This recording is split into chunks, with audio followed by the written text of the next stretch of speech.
As reações à decisão dos 4 ministros do TSE foram imediatas e vieram principalmente pelas redes sociais.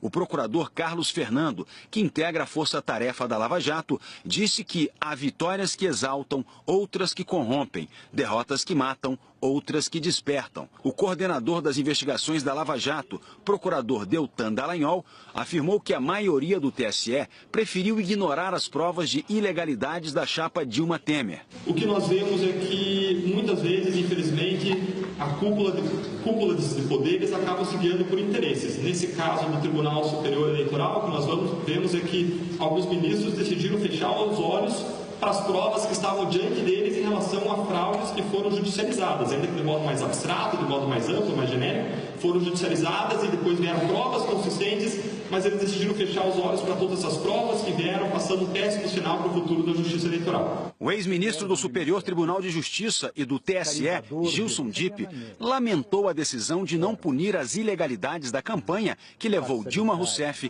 e Michel Temer à presidência. O que surpreendeu foi a fragilidade dos argumentos que conduziram à absolvição da chapa. Eu nunca vi tanta prova concreta sendo apresentada do que nesse julgamento. Foi um julgamento não jurídico, foi um julgamento estritamente político.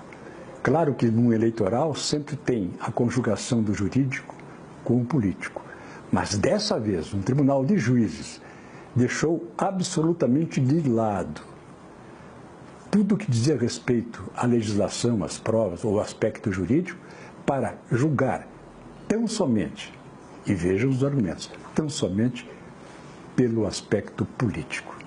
Isso não é bom para a democracia. A decisão de livrar a chapa Dilma Temer de punições também provocou grandes reações no mundo político. Parlamentares de oposição criticaram o TSE. O resultado do julgamento dividiu até o Democratas, partido da base do governo. O líder do DEM na Câmara, Efraim Filho, disse que o resultado é bom para o país. O resultado apertado, ele demonstra o momento delicado que vive a política.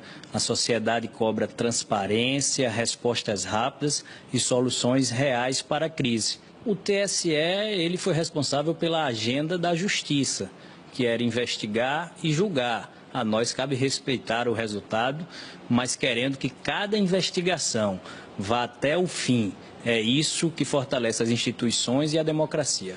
O líder do DEM no Senado, Ronaldo Caiado, disse em nota que com esse resultado, na linguagem popular, o TSE liberou geral, criou uma jurisprudência onde se pode tudo e não se pune nada na disputa pela presidência da República. Vale tudo? Pergunta.